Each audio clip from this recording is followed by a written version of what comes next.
আসসালামু আলাইকুম।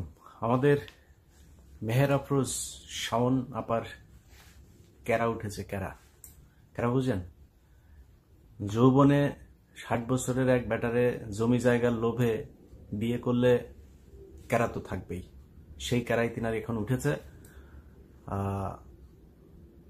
এক নম্বর কথা বলে নি, আপনাদের অনেকের আবার অনেকেই বলে থাকেন কার কার নাকি কি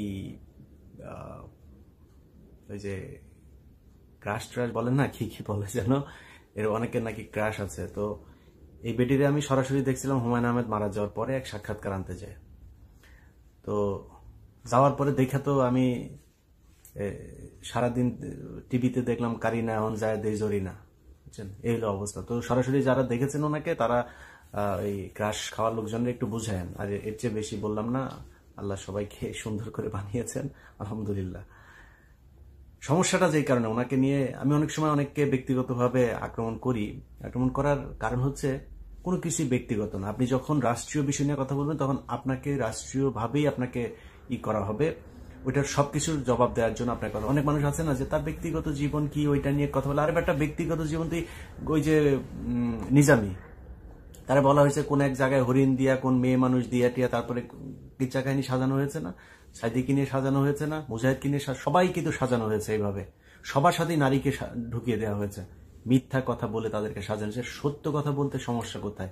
আপনার ব্যক্তিগত বলে কোনো কিছু নাই। আপনি যখন কোনো সাধারণ বিষয় নিয়ে কথা বলবেন, যেটা পাবলিক বিষয়, ওইটার বলতে গেলে আপনাকে পাবলিকলি ট্রান্সপারেন্ট থাকতে হবে। নিজে ট্রান্সপারেন্ট না হয়ে এত পকপকানি করার কিছু নাই। উনার সব শেষ একটা পোস্ট নিয়ে আপনাদেরকে কথা বলার জন্য আসি। গত কয়েকদিন ধরে উনি খুবই উত্তেজিত, ক্যারা খুব বেশি উঠেছে। তো সরাসরি যাওয়ার পরে, দেখার পরে তো আর কেউ কেউ ক্যারা মজাইতে পারে না। ওই সোশ্যাল মিডিয়ার ছবিটা দেখায় একটু ক্যারা মজায় আর কি। তো যখন উনি পোস্ট করেছেন, আমি যখন এই ভিডিওটা বানাচ্ছি তখন বাংলাদেশ সময় রাত 12টা বাজে। তো এই যে পোস্ট করেছেন, পোস্ট করার পরে তিনি সেখানে রাসেলের প্রতি তার একটু দরদ উঠেছে। রাসেলের 60তম আপনার জন্মদিনে উনি খুব আবেগঘন এক করেছেন। তো 60 বছরের মানুষের প্রতি কিন্তু আবার শাওন আপার একটা আলাদা ধরনের একটা আকর্ষণ আছে, এটা আপনারা জানেন সবাই। হ্যাঁ, তো সেই আকর্ষণটা যদিও জানি না আসল আকর্ষণ নাকি জমি জায়গার জন্য আকর্ষণ, সেটা বলা মুশকিল। আমার মনে হয় জমি জায়গার জন্য আকর্ষণ।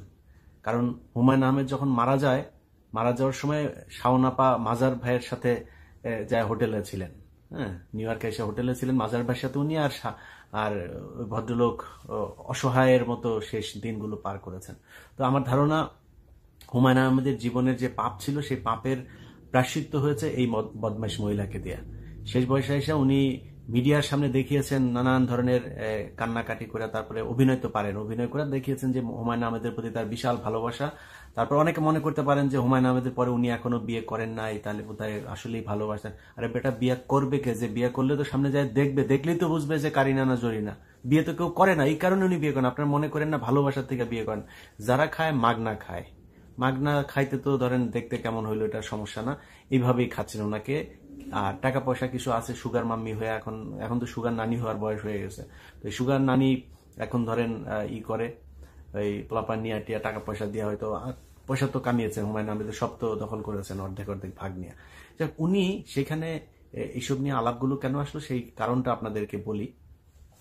তার সেই ফেসবুকের পোস্টে গোলাম সারোয়ার অনিক নামে এক ভাই একটা কমেন্ট করেছেন। কমেন্টে তিনি লিখেছেন যে সাদে হেলিকপ্টার থেকে গুলি খাওয়া রিয়ার ব্যাপারেও আপনার এমন পোস্ট চাই। অর্থাৎ ওই ভদ্রলোক যেটা বুঝাতে চেয়েছেন যে তিনি এই যে রাসেলের যে আবেগ ঘন এই শাওনের নিচতলা আপনার ভিজে যাওয়ার যেই পোস্ট তিনি করেছেন, সেই পোস্ট অনুযায়ী যেই আবেগ দেখিয়েছেন, ওই রিয়ার ব্যাপারেও তিনি সেই আবেগটা দেখাতেছেন। অর্থাৎ রিয়া নামে যে ছোট্ট বাচ্চাটাকে র্যাপ গুলি করে মেরেছে সেটা নিয়ে। সেখানে শাওন সাথে সাথে সেটা রিপ্লাই দিয়েছেন যে বলেছেন যে এখানে আপনার চাওয়া পূরণ করার দায়িত্ব নিয়ে আমি বসি নাই। আপনি অপরিচিত একজন হয়ে অন্যের পোস্টে এসে পকর পকর করা বন্ধ করে দেন। ধন্যবাদ। তো আপনি তো নিজের পাবলিক ফিগার মনে করেন, আপনি পাবলিক ফিগার, আপনি একজন সেলিব্রিটি। আপনার মতো সেলিব্রিটি হুমায়ুন আহমেদের কাছে নিচতলা ভাড়া দিয়ে তারপরে এক সেলিব্রিটি হয়েছেন। আপনার মতো সেলিব্রিটিরা আর কোথাও কেউ জায়গা দেয় না। আপনার মতো এরকম একজন বিখ্যাত সেলিব্রিটি যখন পোস্ট করবেন, পাবলিক তো আসা তারপরে আপনাকে কমেন্ট করবে, তাই না? আমাদের পোস্টে কমেন্ট করে না, কমেন্ট করলে আপনাকে হয় জবাব দিতে হবে, না আপনি তারে বকা দেন, যেটা দেন সেটা দেন, কোনো সমস্যা নেই। আপনি বললেন যে এখানে এসে করার আপনি কে, মানে ওনাকে আপনি উনি পোস্টে পকর পকর করা বন্ধ করেন। পকর পকর করা বন্ধ করবে মানে কি? কিসের জন্য পকর পকর? আপনি পোস্ট করেছেন, পোস্টের জবাব দিবে না? সেটাই দিয়েছে। যাই হোক, এই হচ্ছে গিয়ে তার পোস্টে। এরপরে তিনি বলেছেন, উইসেল আবার কিছু কথা বলেছেন, সেটার আবার তিনি জবাব দিচ্ছেন। এই জবাবের মাঝখানে মজার বিষয় হলো,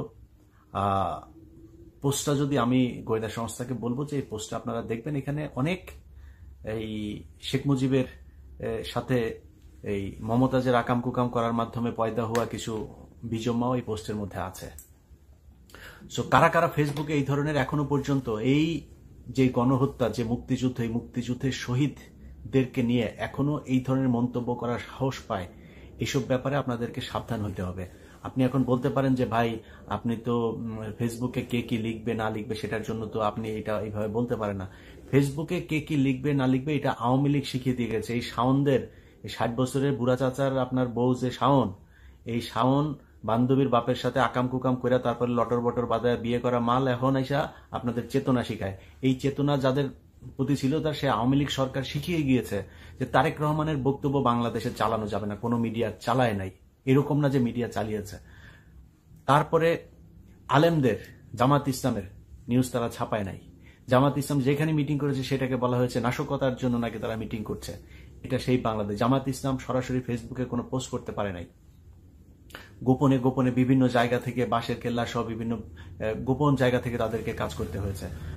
তারা ওপেনে বসে থেকে তারপরে এইভাবে সরকারের বিরুদ্ধে, একটা বিপ্লবী সরকারের বিরুদ্ধে রাষ্ট্রদ্রোহী কার্যক্রম ফেসবুকে চালিয়ে যাচ্ছে। এই শাওনদের মতো কিছু মাল আছে যারা টাকার মাধ্যমে সবকিছু করতে পারে। এই ধরনের মালগুলোকে আওয়ামী লীগ এখন টাকা পয়সা দিয়ে কাজে লাগাচ্ছে। এটা সিরিয়াসলি নিতে হবে। আমি মনে করি জনাব আসিফ নজরুল, আপনাকে এটার পদক্ষেপটা নেওয়া উচিত।